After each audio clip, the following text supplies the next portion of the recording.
بسم اللہ الرحمن الرحیم وقرآنا فرقناه لتقرأه على الناس على مكث ونزلناه تنزيلا. بسم اللہ الرحمن الرحیم. ساتھیو، وائس آف اسلام میں آج ہم جامعہ دارالسلام امبالہ ہریانہ میں ہیں، جہاں ہمارے ساتھ میرے بائیں ہاتھ سے جامعہ دارالسلام کے سربراہ جناب مولانا جاوید صاحب ندوی اور ان سے آگے قاری المقری اور تقریباً 10 درجن کتابوں کے مصنف اور ایوارڈ یافتہ قاری المقری جناب محمد صدیق صاحب، جو ریاست گجرات کے شہر ترکیسر میں مدرسہ فلاح دارین کے صدر القراء ہیں. آپ شیخ القراء ہیں اور وہ ہیں، اور اس سے ہمارے ان کی بالکل بازو میں مولانا محمد ایوب صاحب ہیں اور آخر میں مولانا عبدالعزیز صاحب ہیں. اس سلسلے میں ہم بتانا چاہیں گے، چونکہ دیار اور یہ خطہ وہ ہے جہاں سے قرات کی یہاں ایک صدی پہلے ابھی تک بہت مشہور تھی، اور ہم سمجھتے ہیں کہ حضرت قاری صاحب، قاری المقری جیسے اشخاص اور ایسے رجال یہاں آئیں گے اس قحط الرجال کے دور میں، تو اس فن کی اور اس کی نشاط ثانیہ کی اور اس عظمت رفتہ کی بازیابی کی ہمیں انشاءاللہ پوری امید ہے. الحمد للہ وکفا وسلام علی عباده الذین اصطفى اما بعد. قال اللہ تبارک وتعالی فی کلامہ وفرقانہ فاعوذ باللہ من الشیطان الرجیم بسم اللہ الرحمن الرحیم ورتل القرآن ترتیلا. ہمارے عزیز سامعین، استاذ محترم القاری والمقری محمد صدیق صاحب سانسرودی، جو دارالعلوم فلاح دارین ترکیسر میں شعبہ قرات کے صدر القراء ہیں، آج اس خطے میں تشریف لائے ہیں جہاں سے قرآن کریم کی خدمات قراء نے ایسی انجام دی ہے کہ اس خطے سے بڑے بڑے قراء اور مصنفین نکلے ہیں، جن کی کتابیں اور جن کا فیض پوری دنیا میں پھیلا ہوا ہے. یہ وہ خطہ ہے.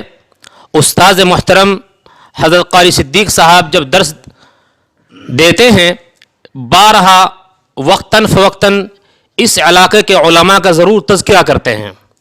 کیونکہ حضرت استاذ دامت برکاتہم کو قرآن کریم سے وہ محبت اور وہ شغف ہے کہ جب بھی یہ کسی طالب علم کے اندر قرآن کریم کے جوہر کو، اس میں یہ سمجھتے ہیں کہ اس کے اندر یہ جوہر اور خاص طور سے حسن صوت اگر موجود ہے تو اس پر جان اور مال سے پوری قربانی دیتے ہیں. ہم نے بارہا نہیں، بہت وقتاً فوقتاً نہیں، بہت بار جب حضرت قاری صاحب دس دیتے ہیں، خاص طور سے خلاصۃ البیان کا، اس علاقے کا تذکرہ کرتے ہیں اور بتلاتے ہیں کہ دیکھیے اس فن کے علماء نے کس طریقے سے خدمت انجام دی ہے. ابھی تو تمام چیزیں موجود ہیں، بہت سارے وسائل موجود ہیں، لیکن اس زمانے میں دیکھو کہ وسائل بالکل نہیں تھے، اس کے باوجود ان علماء نے، ان قراء نے وہ خدمات انجام دی ہیں. میرا بہت دنیا میں جانا ہوا اور بہت لوگوں سے ملا، لیکن اس میں کوئی مبالغہ نہیں. حضرت استاذ جس طریقے سے یکسوئی کے ساتھ اور تواضع انکساری کے ساتھ جو کام قرآن کریم پر کر رہے ہیں، میرے اپنے خیال کے مطابق میں نے آج تک کہیں نہیں پایا. آج کل ہم لوگوں کا حال کیا ہے، بڑے بڑے اداروں میں یہ بات دیکھی جاتی ہے کہ بالکل آواز پر دھیان دیتے ہیں. اگر کسی طالب علم کے پاس آواز نہیں تو عام طور سے اس کا داخلہ بھی نہیں ہوتا. یہی وجہ ہے کہ جو حضرات آج کل قرآن کریم کی طرف توجہ نہیں دے رہے ہیں، وہ اب ان سے کہا جاتا ہے، سب سے پہلے وہ یہ عذر پیش کرتے ہیں کہ ہمارے تو آواز ہی نہیں، جبکہ اس کا تعلق آواز سے نہیں ہے. ورتل القرآن ترتیلا کی جو تفسیر علماء نے قرآن جو کی ہے، تجوید الحروف معرفت الوقوف کی ہے، نہ کہ آواز. تو جو حضرات اس پروگرام کو دیکھیں گے ان سے گزارش یہ ہے کہ دیکھنے کے بعد قرآن کریم کی طرف توجہ دیں اور ہمارے استاد محترم کے لیے دعا گو. اللہ تبارک و تعالی حضرت کے فیض کو پوری دنیا میں پھیلائیں. اور قرآن کریم جو ہمارے لیے اس سے بڑا کوئی سرمایہ نہیں دنیا میں، اس پر خوب محنت کریں۔ اب ہم مقدمانہ درخواست کرتے ہیں استاد محترم سے کہ اس فن کے اوپر اور اس خطے کے علماء نے جو خدمات کی ہیں اس پر سرسری طور سے کچھ فرمائیں۔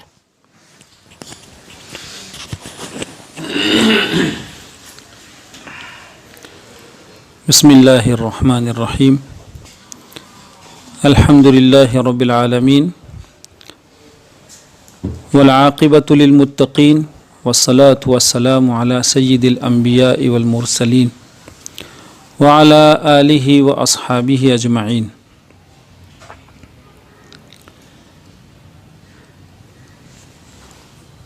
قابل صد تکریم ارباب علم و کمال، ہم آج کی ان بابرکت ساعت کو اپنے لیے فرصت عالیہ اور ساعت قیمہ خیال کرتے ہیں کہ اللہ رب العزت نے علم دوست جوان اور مخلصین کے ساتھ 2-4 منٹ گزارنے کی توفیق سے نوازا ہے۔ حقیقت واقعہ یہ ہے کہ اگر اللہ رب العزت اپنے دین متین بالخصوص قرآن کریم کی خدمت کے لیے اپنے کسی بندے کا انتخاب فرماتے ہیں تو یہ اس کا کرم اور اس کا احسان ہے۔ ہم الحمدللہ ثم الحمدللہ اس کا بذات خود بھی اہتمام کرتے ہیں اور اپنے رفقا سے بھی بار بار یاد دہانی کرتے ہیں، اس کی تلقین کرتے ہیں کہ وہ بھی اس کا اہتمام فرمائیں کہ کام تو روزانہ بہرحال درجوں میں جا کے کرنا ہی ہے، لیکن درجے میں جاتے ہی کام شروع کرنے سے پہلے 2 منٹ مراقب ہو کر اللہ رب العزت کا ہمیں شکر بجا لانا چاہیے۔ وہ بے نیاز ذات ہے، وہ جب چاہتی ہے جس سے چاہتی ہے کام لیتی ہے۔ ہمیں اپنی نااہلیت کا احساس ہے، اعتراف ہے، لیکن اس کے باوجود اس کی ستاری ہے کہ اس ذات نے سن 1981 18 اگست سے آج تک تدریسی سلسلے سے وابستگی نصیب فرمائی ہے۔ اللہ تعالیٰ سے دعا بھی کرتے ہیں، اس کی تمنا بھی رکھتے ہیں، دوستوں سے بھی دعا کی درخواست کرتے ہیں کہ وہ ہمارے لیے دعا فرمائے کہ اللہ تعالیٰ تا دم حیات اس سلسلے سے مجھے ہر طرح کی وابستگی سے نوازے۔ ہوتا ہے آدمی محنت کرتا ہے، اس سے کوتاہیاں بھی ہوتی ہیں، ڈر لگا رہتا ہے کہ اللہ تعالیٰ کہیں کوتاہیوں کی وجہ سے اس سے محروم نہ فرما دے۔ اللہ تعالیٰ ہماری کوتاہیوں سے درگزر فرمائے۔ اس فن کی محنت، اس کو ہم اپنے لیے دنیا میں بھی اور آخرت کے لیے بھی بہت بڑا سرمایہ خیال کرتے ہیں۔ یہ ہماری بہت بڑی کمائی ہے۔ حقیقت واقعہ یہ ہے کہ ہم ایک چھوٹے سے دیہات سے تعلق رکھتے، جو تہذیب سے دور افتاد دیہات، اور بالخصوص اگر کہیں تو عقائد کے اعتبار سے وہ کسی اور جماعت سے تعلق رکھتا ہے۔ اللہ رب العزت نے ایسے دیہات سے ایک غریب گھر کے جوان کا انتخاب فرمایا اور مجھے فلاح دارین جانا نصیب ہوا۔ بہت نیک دل اور دل جھلے اساتذہ کرام کی صحبت نصیب ہوئی۔ ہم نے کچھ محنت نہیں کی ہے، لیکن اساتذہ کی توجہات ہمیشہ رہی۔ اللہ تعالیٰ ان حضرات اساتذہ کرام کو میری طرف سے بہت بہتر صلہ عطا فرمائے۔ جہاں تک فن قرات کا مسئلہ ہے، دنیا جانتی ہے کہ یہ فن اجمالی طور پر 2 حصوں میں تقسیم ہے۔ اس فن کا ایک حصہ تو وہ ہے جس کا تعلق حسن صوت اور عمدہ گلے سے ہے۔ بہت بڑی دنیا ہے جس نے خداداد حسین آواز کے ذریعے اس فن کا بہت اچھا تعارف کرایا ہے. چونکہ عمدہ آواز یہ عظیم نعمت ہے بلکہ نعم ہائے جنت سے بھی ہے. ہر طبیعت اس کا شوق رکھتی ہے. بہت بڑی دنیا ہے جو عمدہ آواز سے اپنے قلوب کی تسکین چاہتی ہے اور کرتی ہے، لیکن مصارف ہر ایک کے الگ الگ ہیں. اللہ کا احسان ہے کہ عمدہ آواز کا بہت پاکیزہ مصرف ہمیں اور آپ کو عنایت فرمایا ہے.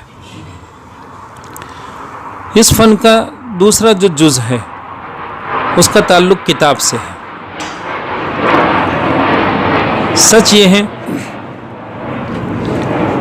کہ ہم نے جب عالمیت مکمل کی، عالمیت کی تکمیل کے بعد چونکہ طبیعت اس فن کی طرف مائل تھی، اللہ رب العزت نے کچھ گلے کی دولت سے بھی نوازا تھا، اور اس کو یوں کہنا چاہیے کہ یہ خاندانی ورثہ تھا. خاندانی ورثہ ہے یہ. والد صاحب کی آواز بھی بہت عمدہ تھی، والدہ بھی بہت عمدہ آواز رکھتی تھی، لیکن وہ ناخواندہ لوگ تھے. والد صاحب تو بہت عمدہ حافظ تھے.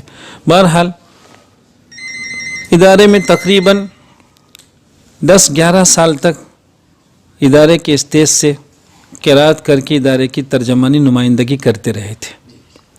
لیکن پھر جب تخصص کا سال اور اس میں ہم نے داخلہ لیا فراغت کے بعد، اور وہ بھی من جانب اللہ ایک نظام بن گیا. عالمیت کی تکمیل ہونے والی تھی. سالانہ جلسے کے اگلے روز حضرت محتیم صاحب رئیس الجامعہ حضرت مولانا عبداللہ صاحب کاپودری علیہ الرحمت والرضوان نے ہماری جماعت کو یاد فرمایا دفتر میں، اور فرمایا ہر ایک سے پوچھا بھائی آئندہ کیا نظام ہے آپ کا، آپ نے اپنے مستقبل کو کیا سوچا ہے.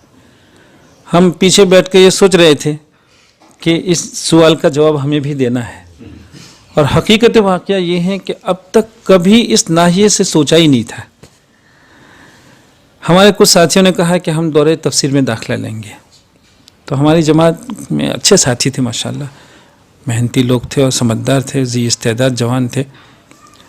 تو انہوں نے تو خیر دورہ تفسیر کے شوق کا اظہار فرمایا. جب ہماری باری آئی تو من جانب اللہ ہم نے یہ کہہ دیا کہ ہم آئندہ سال قرات میں تخصص کے لیے آئیں گے. حضرت نے فرمایا کہ بہت اچھا ہے. اسی وعدے کے مطابق سال کے شروع میں ترکیسر حاضری ہوئی. حضرت مولانا نے تخصص میں ہمارا داخلہ فرمایا، لیکن اس کے ساتھ حضرت کی ایسی عنایتیں رہی ہمارے ساتھ. جب بھی وہ ملاقات فرماتے، سب سے پہلی ملاقات میں آپ نے یہ فرمایا تھا تخصص کے سال میں کہ بھائی دیکھو، جب سے آئے ہو تب سے مشق تو کرتے ہی ہو، اور یہ ہمارا کام ہی تھا، مشق، لہجے، نعت، یہ سب طبیعت میں تھا. تو کہا مشق تو کرتے ہی رہے ہو، لیکن ایک بات سمجھو، ہم یو پی گئے ہیں، یو پی میں گجراتیوں سے متعلق بعض لوگوں کا تبصرہ یہ رہا ہے کہ گجراتی عمدہ آواز سے قرآن پڑھنا تو جانتا ہے لیکن کتاب میں بدھو ہوتا ہے. اور یہ حقیقت تھی، یہ بالکل حقیقت تھی. ہمارا خلاصہ کا سال تھا، خلاصۃ البیان روایت حفظ کی تکمیل کا سال تھا. ہم صحیح کہہ رہے ہیں کہ جب ہم خلاصۃ البیان کی امتحان کے لیے گئے ہیں، پرچہ لکھنے کے لیے گئے، تو خلاصۃ البیان میں سوائے من قرأ حرفا من کتاب اللہ فلہ بہ حسنۃ والی روایت ہدانی الی تالیفہ حدیث ابن مسعود رضی اللہ تعالیٰ عنہ، اس کے سوا ہمیں کچھ یاد نہیں تھا، کچھ معلوم نہیں تھا خلاصہ کیا ہے. اس لیے حضرت نے جو فرمایا تھا وہ بالکل بجا تھا. تو فرمایا کہ بھئی دیکھو، ہم گجراتیوں کے لیے یہ بدھو کا جو داغ ہے نا وہ بہت بڑا ہے، اس داغ کو کسی طرح مٹانا ہے. اللہ کے رب العزت کی طرف سے نظام بنا، تخصص میں داخلہ لیا. اللہ تعالی ہمارے استاذ محترم حضرت قاری انیس احمد صاحب رحمۃ اللہ علیہ جو جگن پور فیض آباد سے تعلق رکھتے تھے، ان کی صحبت نصیب ہوئی، ان کی خدمت کا بھی موقع ملا.